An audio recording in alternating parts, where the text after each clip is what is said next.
Welcome back to the Paranorm Girl podcast. I am your host, Kristen. Holy cow, you guys. Do I have a good one for you today? A really juicy, memorable ghost story.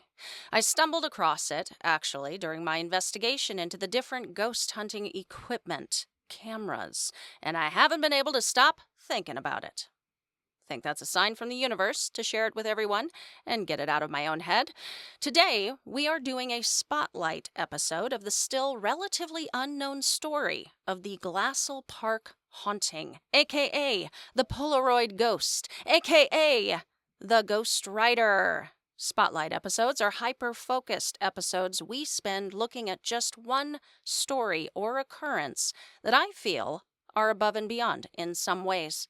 I think the last spotlight I did was on the Lake and Heath Bentwaters UFO case, which was absolutely incredible, just jaw-dropping stuff, and not talked about nearly enough. I think the same can be said for today's story. Some of you may have been introduced to this story in the last couple of years if you watched the Surviving Death series on Netflix. But prior to that, if you had heard about it, you probably either caught it on Sightings in the early 90s or the show Fact or Faked over a decade ago.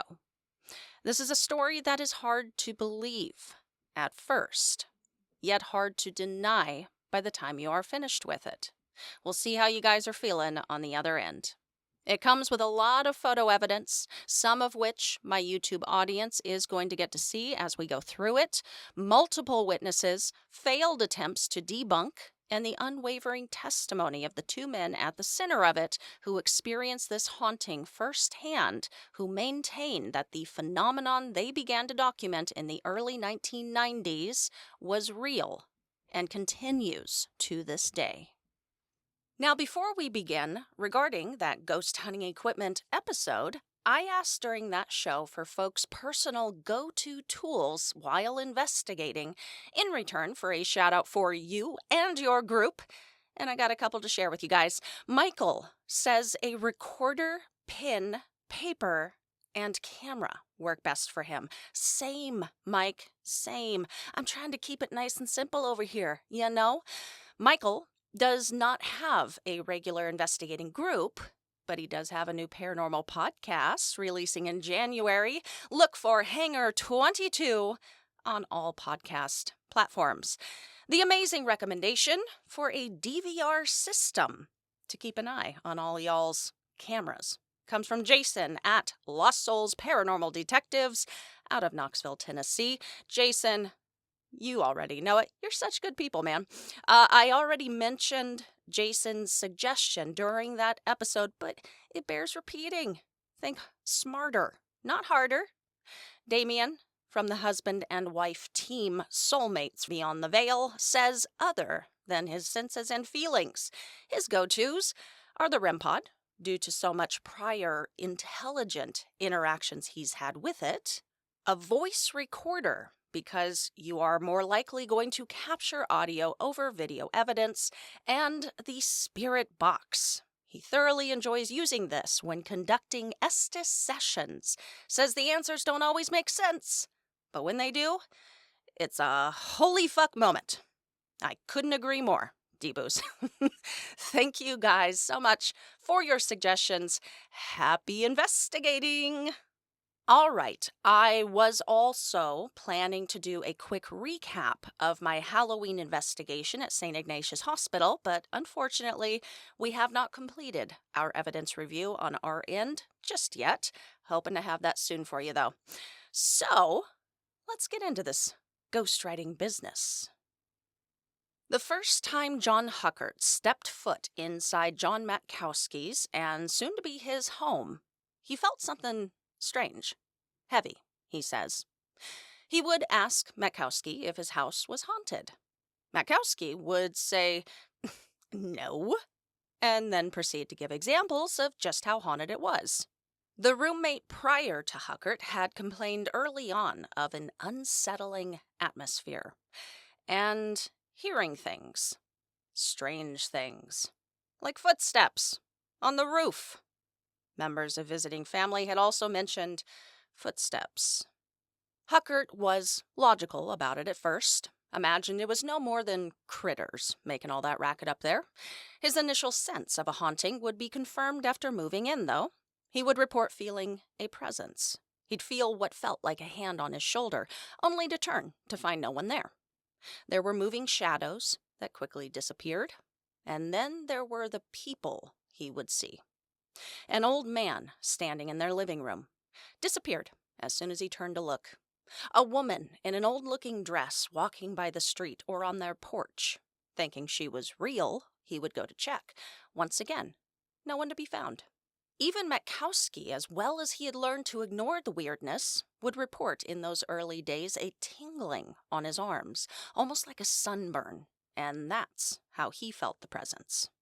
A couple of years came and went, the strangeness ongoing.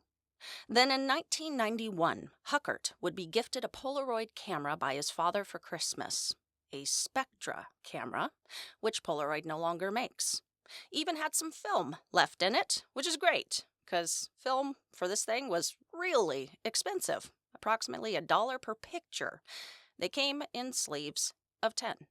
In March of the following year, Huckert says he was sitting at the dining room table working on a writing project when the bathroom door swung open, and he was overcome by an especially strong sense of something, a presence. At the time, Huckert was alone in the house. Perhaps it was a spidey sense to do so. Maybe it was a photography enthusiast's impulse. But he picked up his Polaroid camera, aimed it at the bathroom entrance, and snapped a picture. Considering how expensive this film was back then, I'm willing to bet it was more so an undeniable spidey sense of just not being alone. I don't know. The pic popped out, developed, and nothing but the bathroom entrance and the shot. Maybe it had just been open the entire time and I didn't realize it, he thought. Feeling rather stupid and silly, he got up, closed the bathroom door, and returned to the dining room table to continue writing. Not too long after sitting back down, he heard the familiar scrape the bathroom door made against the hallway floor. He looked up to catch it finishing its swing back open. The presence was definitely there. This was a sign to take another photo. Now nervous and shaking, he pointed the camera and attempted another shot, capturing the top of their television set by accident. This is ridiculous. Calm down, he thought to himself.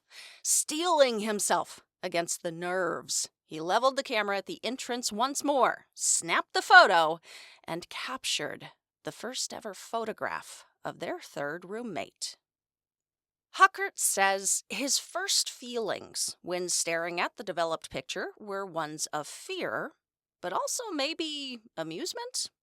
He thought on one hand it was absolutely terrifying to be looking at what he had captured, but on the other, it was rather comical looking. It was a stereotypical ghost. For my audio-only audience, remember the hypothetical I asked you in this season's history episode? If I asked you to draw me a picture of a ghost, what would that look like? Well, Huckert's picture was that, like, ooh, I'm a ghost, kind of ghost. All right, look, I'll be honest, at this point of my very first look at this story, I stared at my computer screen for a second and was like, well, that's some pretty strange bullshit right there. Now, I don't feel that way. I even have a theory as to why this entity chose to portray itself as such. But, here we are. Huckert thinking the same thing. And also, though, what the heck is that? What did I capture? So, he took another, and the boo ghost was closer. He would take a few shots, each time getting something weird, white, and splotchy in the photo. What was going on? When Matkowski returned home, Huckert showed him the photos, asking him what he thought about them. Matkowski thought, these are kind of cool, and asked him how he had done them. And Huckert told him, I don't know, dude. I just pointed and clicked. Matkowski would direct Huckert to stand in front of the bathroom door as he took a photo. Yet another strange capture. Huckert is seen standing in the photo with these white, splotchy, misty, dare I say, ectoplasmic like things in front of him. They would continue shooting until the pics that had been left in the camera ran out. Now keep in mind, at this point in the story, all they were getting on the photos were some strangely shaped light anomalies on film. They were weird, yeah. One definitely looked like a boo ghost, but it had to be explainable, had to be fake. Huckert had a realization. His dad, who had given the camera to him, was kind of a prankster. He thought, he had to have done something to the camera. He had to have done something to that film. That's what this was. Well, 2 weeks later, just to prove a point, I guess, they would pick up another pack of Spectra film and decided, just in case this is something, let's just shoot whenever we feel something. And by the very next time they used the camera, they answered the question of whether it was Huckert's dad or not, because it happened again. And they would continue to buy new packs of film, and time again, they kept getting these weird shots. So they kept buying more film. This cycle would continue over the next couple of months. Finally, they decided, it might be time to share it with someone outside of this house. But they both have said they feared ridicule or accusations of being liars. So they decided to just invite a few friends over just to show them. They prepped these friends much like Huckert prepped Matkowski. So, hey, this is weird, but we caught this on film. What do you think? And the friends looked and were like, oh, this is kind of cool. How did you do this? And they were like, we don't know. We just kind of took the picture and this stuff keeps showing up. There must have been some kind of ghost talk in there somewhere. You know what I actually think? I suspect Matkowski's place was notorious for being a ghost house to their whole circle of friends, being the haunted house. So yeah, whatever. Ghost talk was happening because then one of the friends asked, well, are they here now? And another one said, well, let's see. Picks up camera, takes photo. And this was the moment. They would capture their third roommate's first communication. Y-E-S. Yes, they were there now. The Johns said it took them a second to see the word. Understandable. I am going to put it up on screen now, but yeah, if you are not looking for it, you might miss it for a second. But then, bam, there it is. Clearly a word written in white, smoky pen. So, once they realized they had an intelligent response in their hot little hands, this opened the floodgates. Someone asked, what's your name? Snap, picture develops. W-R-I-G-H-T. Right. Like a last name. Or maybe it was a direction for someone to start auto-writing, and this whole story would be so much shorter because they would have figured it all out by now. But they assumed it was a name, and so the ghost was like, well, I guess my name is right now. Thanks, land of the living, you dum-dums. Anyway, they all went with the last name. So then someone asked, are you a good ghost or a bad ghost? Snap. Picture develops. F-R-I-E-N-D. Friend. At this point, they had 3 back-to-back intelligent, clear communications from something they could not see unless they aimed this camera at it. The Johns said this experience changed everything. Huckert's belief in ghosts at this time was not inspiring. He thought ghosts were nothing but residual energy, like all of them, non-intelligent, just loops of film playing on a space-time movie screen. Because he's a filmmaker, so that reference does make sense. Anyway, that changed this night. They realized what they had was something special and something intelligently responding to them. Now, this new communication would continue. Not every time they snapped a photo, of course, but regularly enough, they were holding this consistent communication with the ghost of their home. Once they had the last name of Wright and had experienced enough of these communications to realize something really wacky but awesome was definitely taking place, Matkowski wanted to dig a little deeper into the mystery of who this Wright was. The Johns would visit the Los Angeles City Hall and would actually uncover a few connections. They would discover a few people named Wright in their area of Southern California. But only one guy named Wright, who literally owned the whole mountain area where their house was situated. I don't know. Don't want to put the cart before the horse or anything, but, it's probably him. I would have assumed so. All this while, them doing research on the property, continuing on with their ghost photography, they were getting communications.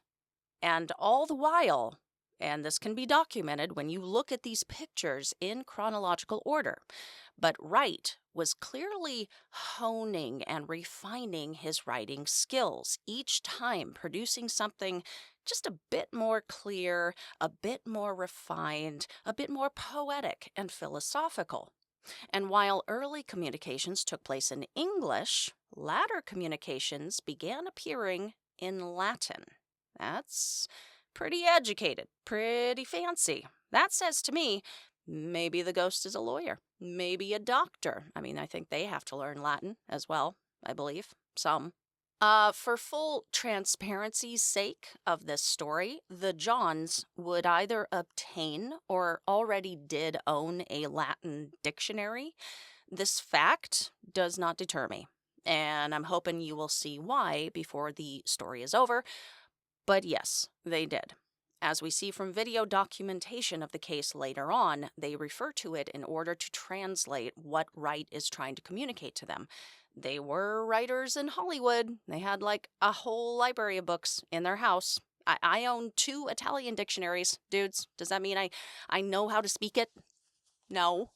It's nice when I need it for reference, though. All right, so an example of one of these Latin-based responses is in answer to the question, did you die in this house? This seems like a pretty regular question to ask a ghost on investigation, right? The answer, inter alia corpus delicti, meaning, among other things, a murder victim. I do wonder what the among other things means. Like, maybe he lived and did a crap ton of stuff within the house, and then he's like, but among other things, I was murdered. I don't know. I'm not sure. On another occasion, the Johns, both experiencing writer's block, needing some inspiration perhaps, posed some question to that extent and received back in English, invoke muse. They interpreted this as a nudge to overcome the block and to keep going. So, Wright had a very inspiring side, as well as a I'm from the streets. I was murdered here, son, side. Anywho, after the visit to City Hall for property records, after further contact with Wright and undeniable activity, John Matkowski wanted clarification on what was going on. He wanted some answers, an explanation. He had been watching this little show in the 90s called Sightings. Anyone familiar? I saw it. Sightings covered all kinds of paranormal, supernatural, UFO, spiritual, what have you, subjects. John must have thought they were good and thought, well, they have this investigative team. I'm going to send them some pictures, see if we can't get them out here to investigate. The Sightings people would say yes, because how can you not with that first picture of a boo ghost, right? That's just good TV right there. Anyway, they came with Carrie Gaynor, parapsychologist leading up the investigation, a skeptical special effects / photography expert named Edson Williams, a crew to the Johns home. They brought with them 4 of their own Spectra cameras and a box of fresh, factory-sealed film, marked, numbered, and logged. The sightings episode says they also had 2 people guarding the film, one to load and one to watch everything. Now, why have I mentioned spectra film a couple of times during this episode? Why is spectra film important to this specific story? Because it was found through gatherings and Halloween parties held at the Johns' home, where friends and acquaintances who decided to bring their own spectra cameras, but other kinds as well, only spectra was capturing this anomalous communication. Only spectra. And as I said, spectra is no longer made. They discontinued it in 2008. There was a group called the Impossible Project that partnered with Polaroid to try to start its production up again after that, but it doesn't seem like it lasted that long. Anyway, Sightings shows up with their own equipment, own film. Huckert says that every time the Sightings crew came to their house, communication via Polaroid was captured. During the episode, you can watch this happening on film. They leave the video camera running on the Polaroid, snapping a photo, dispensing the photo, and the photo developing, revealing some weird anomalies right there in real time on camera. The Sightings crew was shocked, to say the least. They would even tell the Johns off camera they rarely got anything real like this, something that was actually like real evidence. During this episode, 3 important things would happen. Sightings would contact Polaroid, like the corporation, and would speak with Howard Warzel, a photography expert who was skeptical, but kind of at a loss as to how this phenomenon was taking place. He would say after 50 years of Polaroid selling film to billions of customers, including a much higher sensitivity film than the Spectra that the Johns were using, he had never encountered anything like this.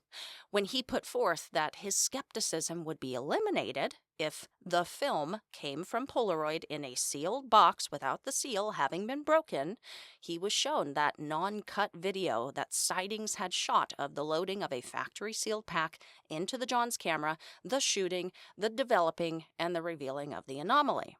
So, maybe his skepticism was alleviated at that point. Maybe not. I don't know. What's that quote? For the believer, no amount of proof is necessary. For the skeptic, no amount of proof is enough. I don't know. Something along those lines. The second really important thing to take place was the right photos' first attempted debunking. Edson Williams, again, photography, special effects expert, was on site during the filming. He was there to examine photos immediately and inspect them to evaluate whether or not they were authentic or had been manipulated. Even one in which he is captured in the background behind the light anomaly that he would say later made him feel like something weird might be in the house. Anyway, during this investigation, Edson would travel back to the Brooks Institute along with the Johns' own camera, even though other photos were captured on other cameras, and all exposed film in order to more closely examine and attempt to explain how the photos were being produced. And he would come up with an explanation, a way the Johns might be perpetrating this hoax. Step 1. Shoot pieces of white cotton that have been formed into a string of letters on a blank surface with a 4x5 camera using E6 film. You are creating a transparency with nothing but the word on it. Step 2. Pre-expose the Polaroid film with that word by removing the cover sheet from the Polaroid pack, insert the transparency sheet with the cotton text they just shot, and use a flash pack or light to expose the Polaroid. Step 3. Remove that transparency with the picture of the cotton text and replace it once again with the regular cover sheet. Step 4. Load the pack of photos into your camera like normal and shoot. That first photo you take will have the word written over your image because it's already been exposed. This process took Edson over an hour to do. And as we can see from the Sightings episode and other video documentation of the right communications, the actual process is happening like so fast, like kind of instantly. There is also something about Wright's text that I will bring up later that is another important factor to consider, and that is 3D dimension and depth of Wright's Polaroids versus all other text that has been produced during debunking attempts. The third and final really important thing to happen during this investigation was the introduction of the Johns to famed psychic medium at the time, Peter James.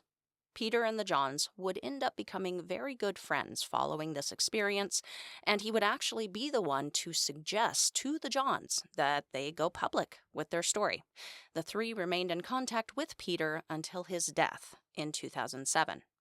Now, Peter would be brought in during the second half of the sightings investigation to pick up on any energies that he felt. He was not front-loaded, was told nothing about the property, the house, or any other information aside from there was a claimed ghost and it was communicating via Polaroid.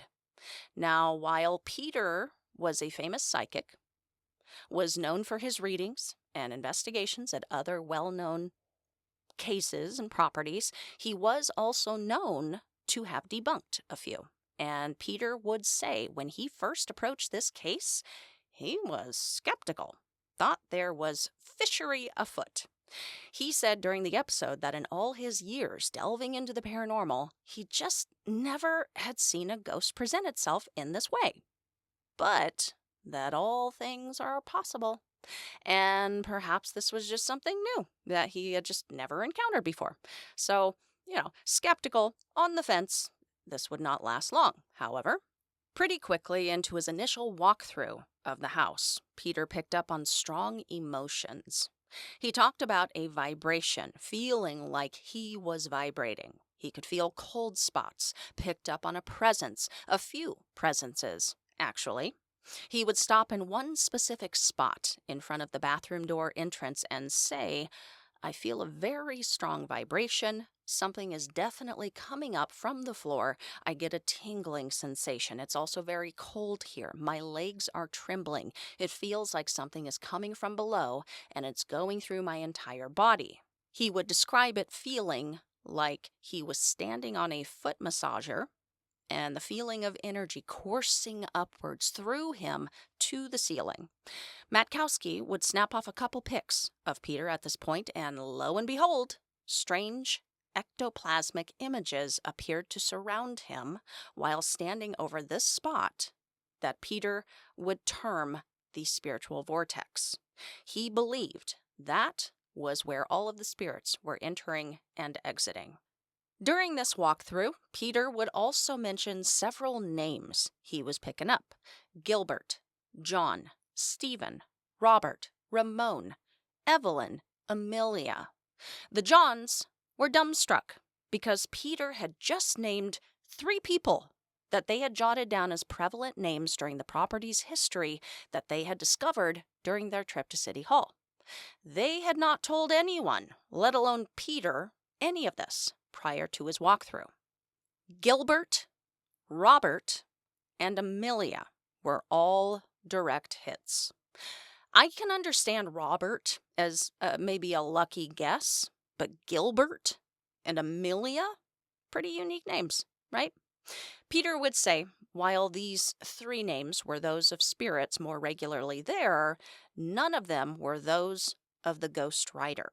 Interestingly, in a later interview, Huckert would mention that they had come to feel, for whatever reason, that Wright was a male presence, and also they thought his name was John.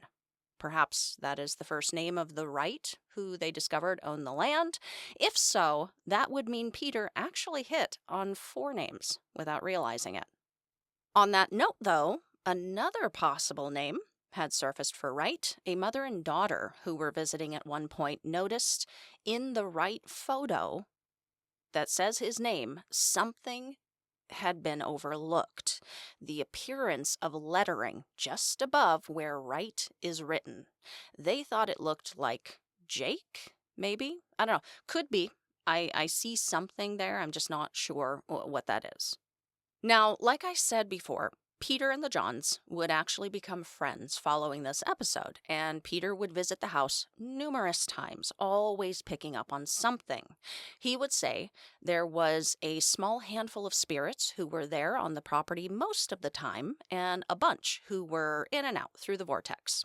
At one point, he picked up on the spirit of a Native American whose tribe had been local to the area and had used the land that the house now sat on as a ceremonial center. Well, later on, the Johns would decide to investigate this claim.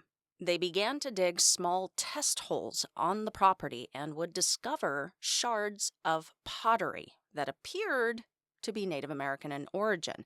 This would be examined by an archaeologist at the Southwest Museum who found the pieces valid and significant enough to warrant a much larger dig, and in all likelihood, yeah, this area could have been used for ceremonies.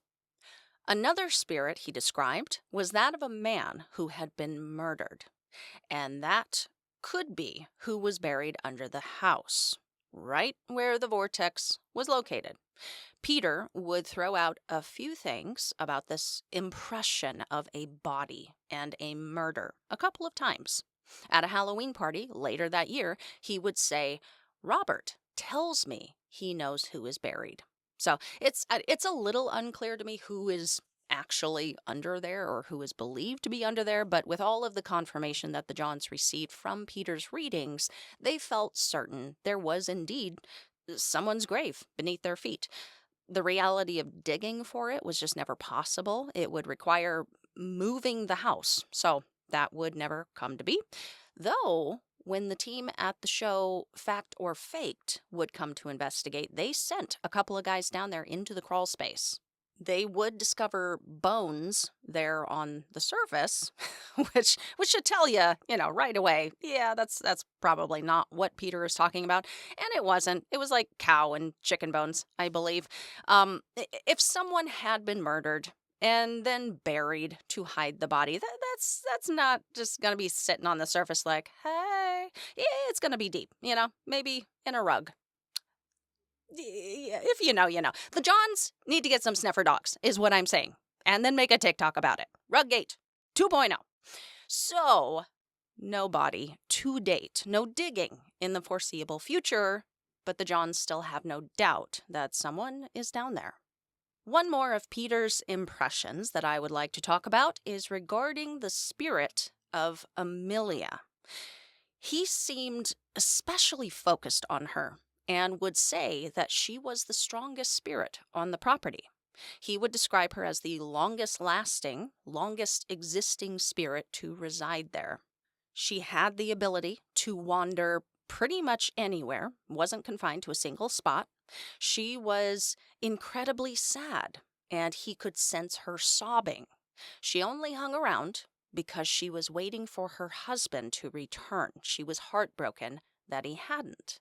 It was suggested that Amelia might have been the woman in the old-timey dress that Huckert had seen wandering the property so many times. And this was not just in Huckert's mind. It's reported that one day the neighbor asked Matkowski about a woman in a dress running through his backyard and asked if he had seen her too. He had not. The sightings episode would originally air February 5th of 1993. John Matkowski would later say that after all was said and done, aside from becoming friends with Peter, this experience left a bad taste in his mouth. He felt wronged and used by the sightings producers. When he originally reached out to them, it was because he was looking for answers. He sincerely wanted to figure out what was happening in his house. But as soon as sightings got what they wanted from them, nabbed their evidence, aired the program, no one reached back out to try and actually help him. No one but Peter wanted to help find answers for this mystery. That being said, let's take stock of where we are at in this story. The Johns don't understand what's going on, but something weird is happening. Friends have been by, taken their own pictures with their own Spectra cameras, and caught their own strange, anomalous images. During the 93 Halloween party, actually, a few pictures were snapped on a friend's camera of Matkowski, in his costume that came back anomalous. I will put those up. Peter's skepticism was obliterated the moment he stepped foot in the house. The entire team of sightings was astonished and left scratching their heads. Carrie Gaynor, who reported on the investigation, had been in the parapsychology field for 20 years, was quite familiar with the literature, said he had never seen anything like this in his experience or in the literature, that it could really only be explained in one of two ways. Either it was an example of psychokinetic powers from the Johns, who in a sense were imprinting their own thoughts onto the film, or there was a ghost who had figured out how to manipulate the camera or film to communicate. Polaroid was astonished and left scratching their heads. And one debunking attempt had been made and was laughable. It just clearly wasn't how the hoax was being done, if there was a hoax being done. Another attempt to debunk would be made in the fall of '93, reported on by Anson Kennedy for Skeptical Inquirer. It is argued in this article that the credibility of the belief that you can't fake a Polaroid is undeserved. And you can, in fact, fake a Polaroid. It just has to be done beforehand. Which is what Edson Williams and the Sightings episode showed as well, so I'm not sure why this argument is being promoted as a new concept. They aren't wrong. That is exactly how a Polaroid would be faked. They then argue that Edson's process of manipulating the film was intentionally done to appear so overcomplicated that no dunce, no layman could possibly recreate the process. And go on to write that actually, no, this process is so easy, anyone with access to a photo lab and some photographic know-how can do it. And then proceed to tell the reader this much easier process they conducted on their end that was exactly the same thing Edson had done. Create the transparency, expose the film, swap out for the cover sheet, glue up the pack so it appears to be signed, sealed, and delivered straight from Polaroid's headquarters. A new consideration they do introduce, though, is the fact this doesn't just have to be done with the top Polaroid. It can be done with different Polaroids throughout the pack to make the capture seem a little more random. They do also mention the fact that at the time, one of the Johns worked in a photo processing lab and therefore had the access and know-how to produce the effect. Actually, they were both into photography. This was no secret, and probably I have to assume the Inquirer is referring to John Huckert. That may be why his father gifted him a Polaroid camera for Christmas in the first place. But maybe it was Matkowski who would present the right photos in an exhibit at his art gallery in 2007. He was more so into black and white photography. But bottom line, guilty by association, I guess. The film used during the Sightings episode was brought by the Sightings team. A box of it, all of which were factory sealed, numbered, logged, guarded, etc. To say all one has to do is carefully peel the bottom flap open, conduct your hoax, and then glue it back up is saying the entire Sightings team was in on it, along with the Johns, of course, along with all of their friends who must have been frequenting the same photo lab in order to also acquire the desired effect. This also does heck all to explain the intelligent communication happening on the spot, direct answers to direct questions being asked by literally anyone in the room prior to snapping the photo. Lucky guesses on both John's parts, Maybe they weren't psychokinetically gifted, but rather premonitorily gifted. And while it doesn't seem that the original printed Inquirer article is available anywhere, I can only find it in TXT format, so it's missing their pictures taken of their faked Polaroids. The way it has been described matches the descriptions of every other attempt to fake these types of photos. The text is flat, rigid, Wright's communications are flowy, misty, amorphous. They have a three-dimensional appearance to them. They appear to have depth in the space of the room, some of which both appears in front of a body and simultaneously behind a body in the same picture.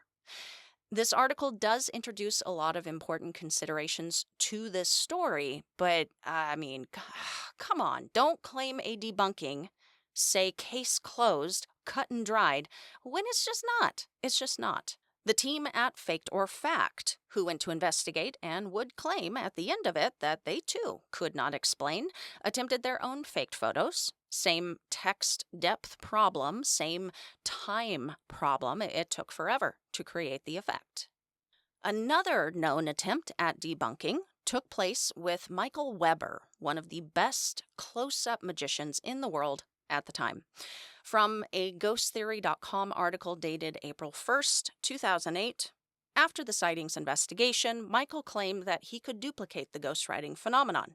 In a closed studio in the presence of sightings host Tim White and a camera crew, Weber was able to produce a photo with the words, "We are here," printed across the front.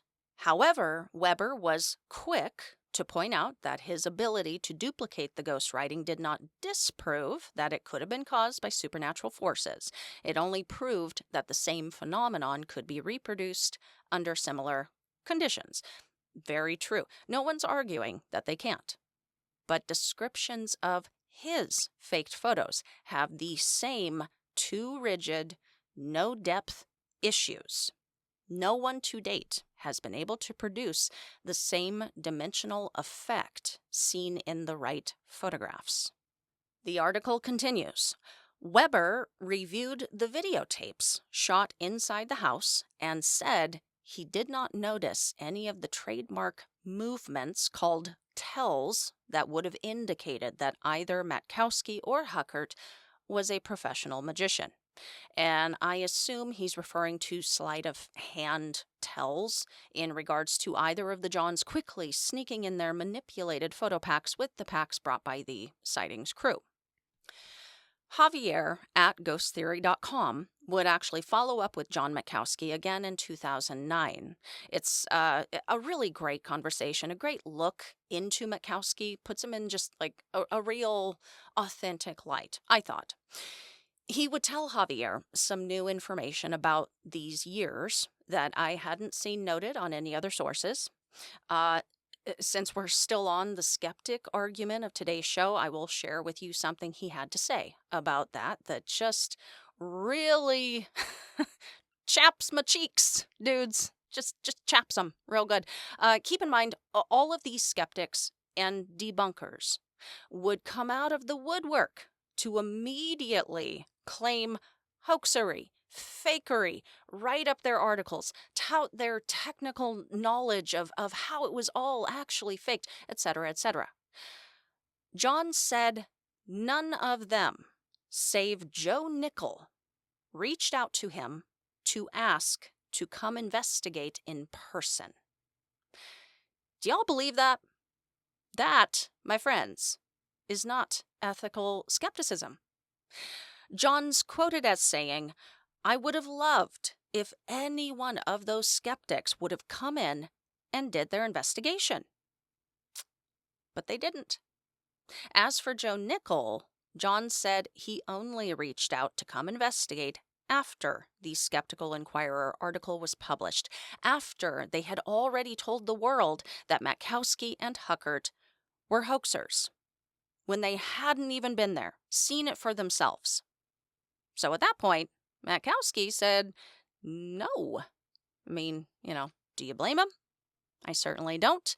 Matkowski also shared with Javier his belief that Wright, whoever or whatever the spirit was looking out, was a guardian of sorts.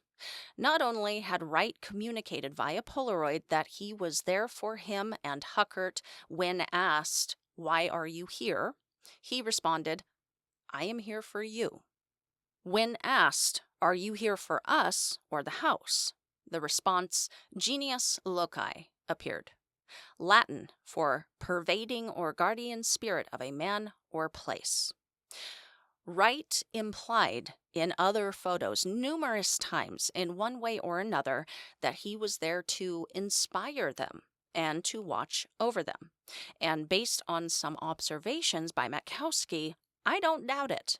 John told Javier that on 2 separate occasions he had witnessed something having caught fire that could have ended up quite a bit more severe. One had to do with dry pine needles catching fire on the roof, and another time extension cords got too hot inside the house. He saw both times as these potentially serious fires somehow mysteriously extinguished themselves. The extension cords seemed to grow legs, move, and then fall into a container of water. Lucky break. Another time, he says that during a really bad, dark time in his life, he was dealing with personal stuff, and it sounds like he was just really struggling. I mean, we've all been there. It is the worst. Well, he had just finished a shower, gets out, and notices the word "don't" written in the fog of the mirror. He says the strange thing was that it was written backwards, as if by someone on the opposite side of the reflection. Don't. The Johns don't communicate with Wright as often, of course, without the same spectra access that they had before.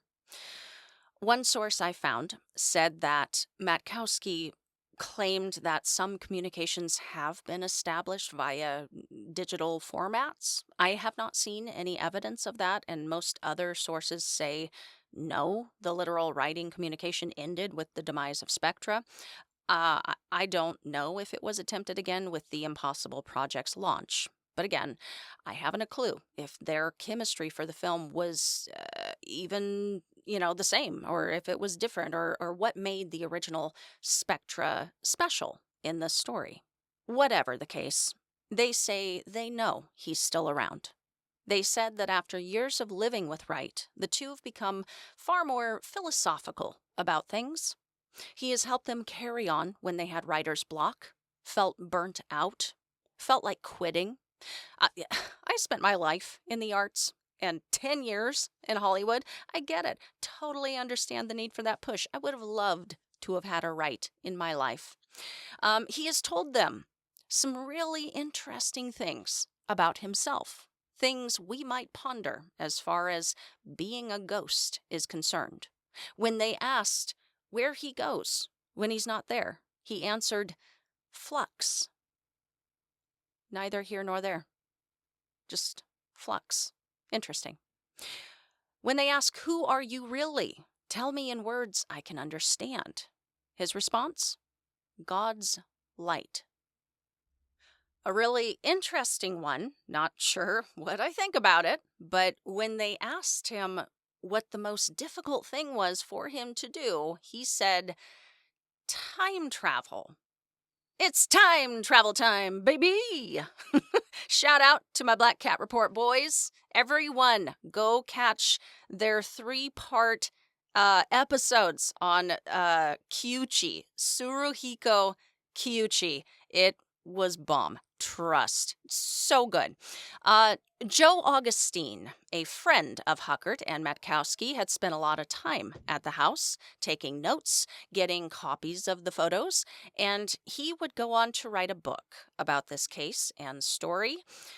Seems like he took Wright's advice. The Johns had asked Wright at one time if they were ever to tell this story, put it in a book, what should they call it? Ghostwriter was the response. And that is what Augustine titled his book. Though, I feel the need to end this one on Wright's answers regarding the universe and the beyond. I just think they're perfect and beautiful. They asked him if the universe talked to him, and what did it sound like? Wright replied, listen, and you will hear. Ooh, chills, dudes, chills. But my favorite answer of his thousands of answers. Yes, thousands. Did I forget to mention that part? This communication went on for years, and the Johns got thousands of communications. Seems like the longest of games to play, all for a prank. When they asked, "Will you be reborn and live again as flesh and blood?" Wright said, "Anything is possible." Anything is possible. I love that. That is all for today's Spotlight. Join me for a final note.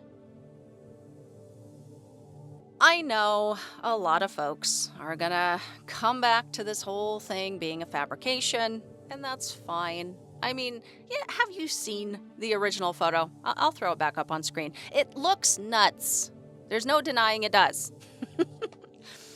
But in learning about Wright and so much more of his communications throughout the years, I kind of got more of a sense of personality as the communications became more honed in, elaborate, meaningful. I got the sense that Wright has a bit of a spunky side to him.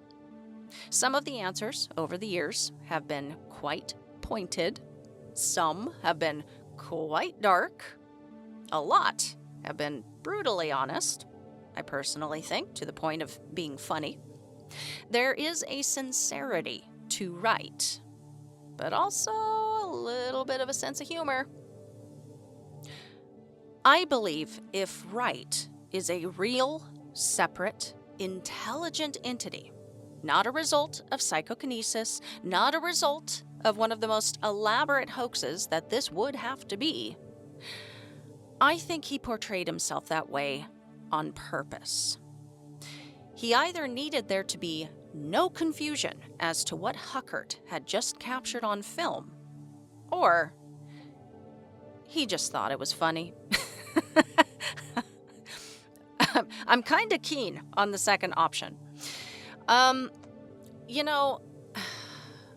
I was thinking about this story, just going over the events in my head, and at first I was like, okay, if I'm putting my skeptical goggles on, first thing that would stand out to me that this isn't a genuine story would be that, like Peter James said, I've never heard of another instance of a ghost portraying itself in this way. In literal, smoky writing, in direct answers to questions asked, on film. But then I stumbled across the skull experiments. There were a lot more examples of communications and just strange paranormal occurrences taking place over the course of that 5-year-long investigation. But I do recall, on a number of occasions, the participants did actually receive communications on film, writing, and symbols. It was different, of course. It was like real film, but still, it's a previous similar example we could look to. And then I was reminded of another story I know of and believe is genuine, of spirit communication in a very unique, very literal, very directed format.